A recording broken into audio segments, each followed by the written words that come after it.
O aterro controlado municipal, ou lixão da Codim, como era conhecido, foi instalado em 1990 em uma área cedida pela Companhia de Desenvolvimento Industrial do Estado do Rio de Janeiro, Codim, ao município de Campos dos Goytacazes, e funcionou até o dia 17 de junho de 2012, quando foi substituído pelo aterro sanitário de Conselheiro Josino. A história lá no lixão foi... A gente chegava às 8 horas, 7 horas, trabalhava até às 4, às 5 horas da manhã, da tarde. Era assim, era aquela correria.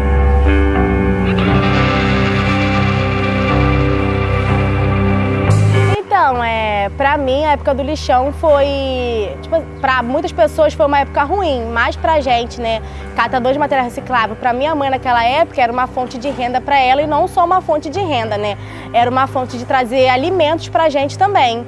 Porque por muitas vezes caía, né, alimentos aqui no lixão e era o que muitas pessoas traziam para casa, entendeu? E fora também que era um trabalho que qualquer pessoa que estivesse passando por necessidade podia chegar naquele momento e trabalhar. Fazer o seu, tirar o seu, encher sua bolsa e sair dali com o seu trocadinho para o final do dia comprar o pão pro seu filho, o leite pro seu filho. Então a diferença pra mim, diante do lixão é essa, porque fecharam o lixão e sim, né, em prol ambiente, mas também não deram oportunidade para os catadores que ficaram sem renda.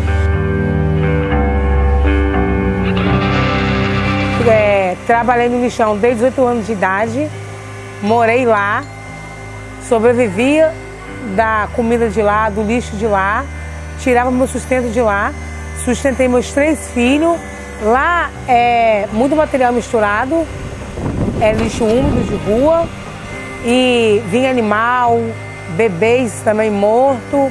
Então se lidar com aquele cheiro do lixão era muito insuportável.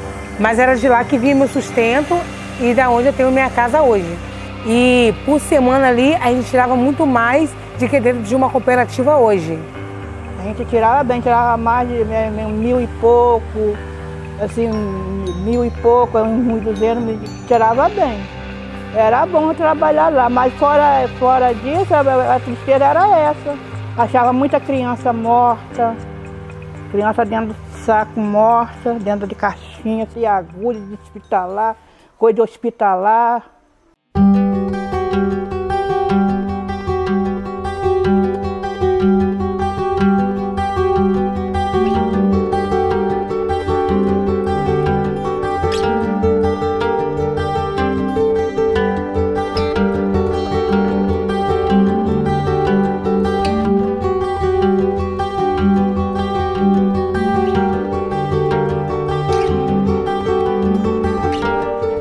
Aqui surgiu quando fechou o lixão.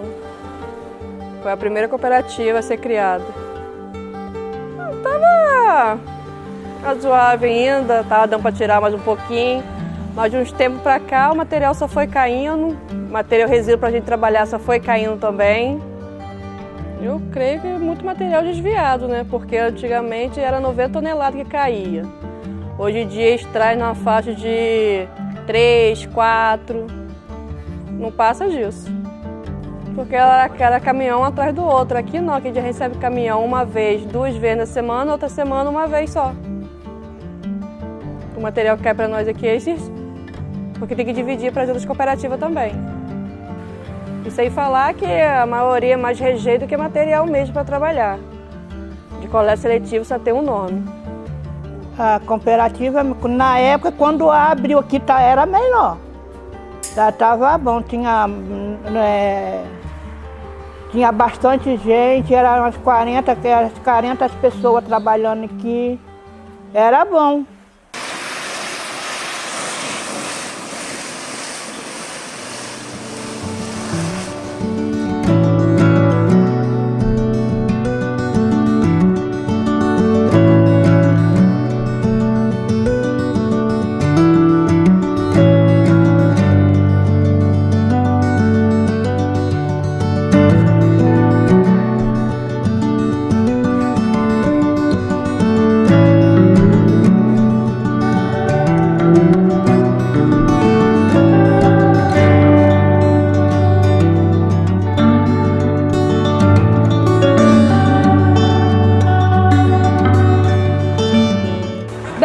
história começou desde o aterro. Eu trabalhava no aterro, aí desativou o aterro, foi que começou as cooperativas. Eu de cooperativa já tenho quase 6 anos aqui dentro já de cooperativa.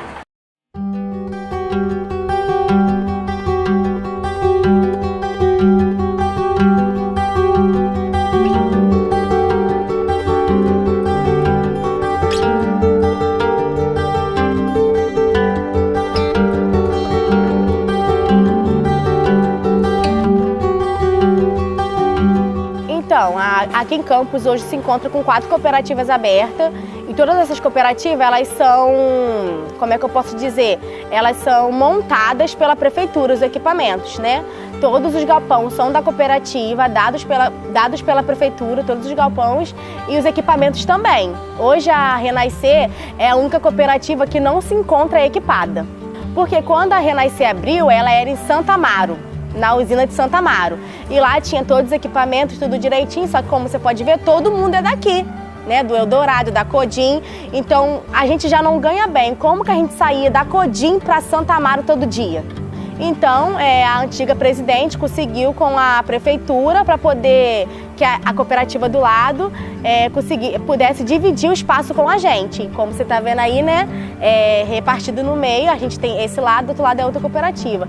Só que como você pode ver também, a nossa cooperativa é a única cooperativa que não tem equipamento nenhum, tirando a prensa, que não é a prensa adequada para a gente trabalhar, entendeu? É uma prensa de latinha, que é uma prensa pequena, diferente das prensas das outras cooperativas.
Então, a cooperativa Catasol foi fundada em 2015.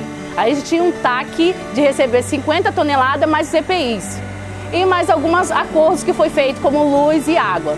Só que de acordo com o tempo, a coleta seletiva que era para receber 50 toneladas nunca chegava no nosso espaço. E foi só dificultando a nossa situação. EPIs vinha de 1 a 1 ano. Sendo assim, a gente pegava aqui no nosso serviço, ficava sem luva, sem bota, e a gente ia reaproveitando os EPIs que vinham do resíduo. A maior dificuldade hoje da cooperativa, uma das maiores, é o EPI. Hoje a gente se encontra trabalhando agachado, a gente não tem lugar para separar nosso material, a gente trabalha sentado no banco, eu trabalho agachado literalmente no chão, a gente não tem como tirar nosso lixo, a gente depende da Vital para poder vir com a máquina tirar nosso lixo.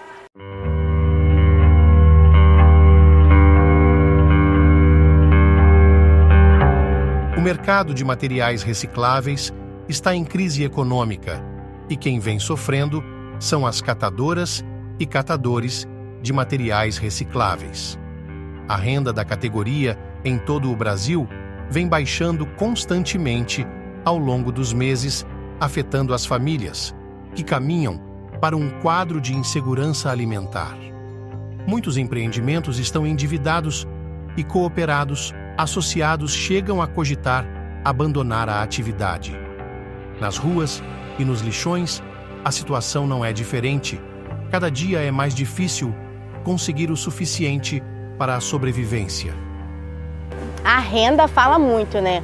Porque que eu me lembre, na época da minha mãe, que era uma época que eu não trabalhava, né? Minha mãe, uma bombona dessa que está atrás de você, que é uma pessoa enchia, era 20, 25 reais. Uma bombona. Então, se você chegasse ali 7 horas da manhã e ficasse ali até 5 horas da tarde, você fazia 4, 5 bombonas no dia. Então, tipo assim, era uma fonte de renda que você podia contar naquele dia. Então, na minha época que eu lembro, era muito difícil a gente passar necessidade quando minha mãe trabalhava no lixão por causa dessa renda, que era uma renda que, mal bem, você ia lá e fazia na hora. Depois que foi abaixando as coisas, foi baixando material, foi abaixando as coisas, agora nós estamos aqui assim.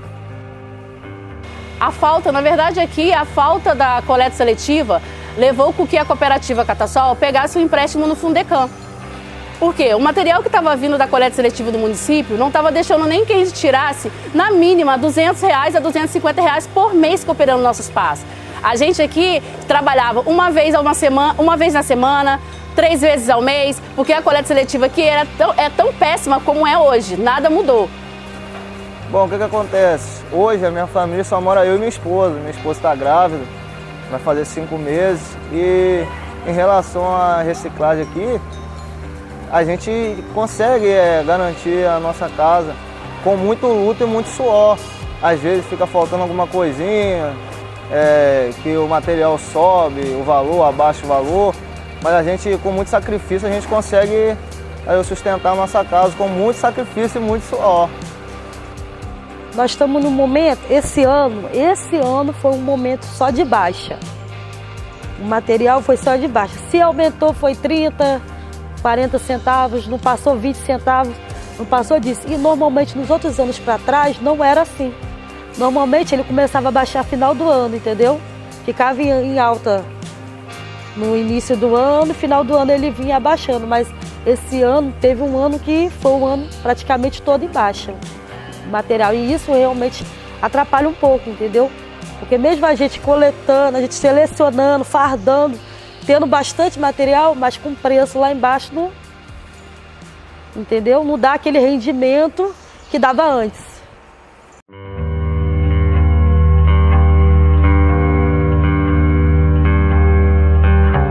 Segundo a Política Nacional de Resíduos Sólidos, Lei 12.305 de 2010, os catadores de materiais reutilizáveis e recicláveis devem ser integrados nas ações que envolvam a responsabilidade compartilhada pelo ciclo de vida dos produtos.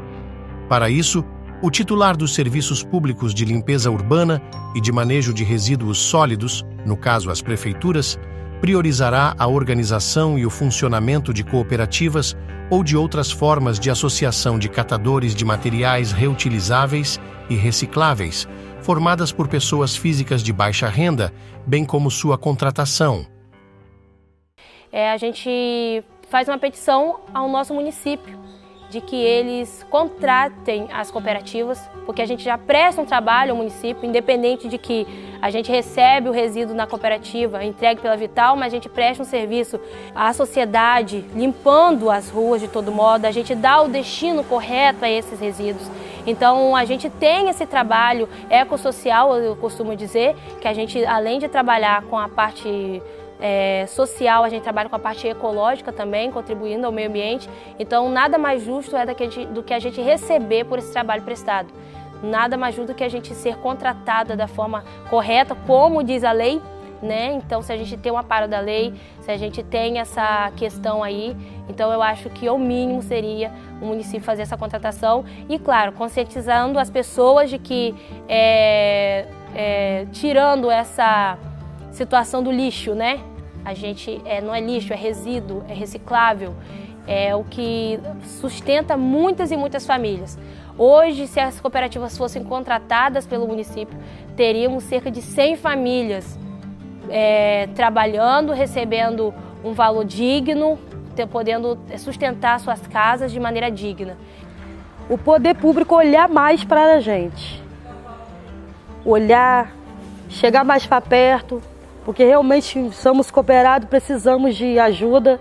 A televisão, o poder público, tipo assim, nos ajudar a conscientizar o morador que ele deve separar o reciclável, que ele deve separar do lixo úmido, entendeu? Porque não é todo morador que tem isso em mente de separar, entendeu? E muito material está indo embora com o lixo úmido, entendeu? Ter mais postos de entrega para as pessoas entregarem os materiais recicláveis, entendeu? é uma fonte da onde a gente tira o nosso sustento, mas também é uma coisa que a gente ajuda o meio ambiente também. Em vez de estar indo para lugares indevidos, o material, que muitas das vezes demora anos para se desfazer, o material, vem para cá que ele vai ser reaproveitado. Eu acredito que para melhorar seria o contrato, porque se o município não cumpre o termo, não cumpre o TAC, não cumpre a sentença ganha em primeira e segunda instância, o contrato resolveria toda a manutenção nos espaços que está no TAC que não cumpre, EPIs, tá? E toda a coleta seletiva do município, porque é lei e tem que ser cumprida. Eu acho que está faltando olhar um pouco para nós, né? Eles precisam vir aqui um pouco, participar do nosso dia, para eles entenderem como é que é o processo, como é que a gente trabalha, que às vezes a gente não tem um exemplo, uma ferramenta boa, um negócio bom para trabalhar e tem que ficar improvisando, né, com as nossas próprias mãos, entendeu?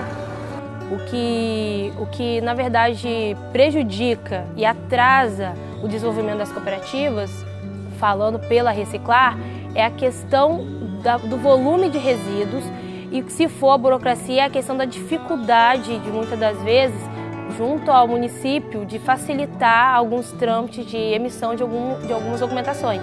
O que dificulta mesmo são as documentações mais necessárias para a gente poder fazer contratações de empresas e tudo mais, e que acabou, com o passar do tempo, tendo essa resistência por parte do município e que dificultou mais ainda a nossa situação com o decorrer do tempo. Mas tem fé, se Deus quiser, vai melhorar.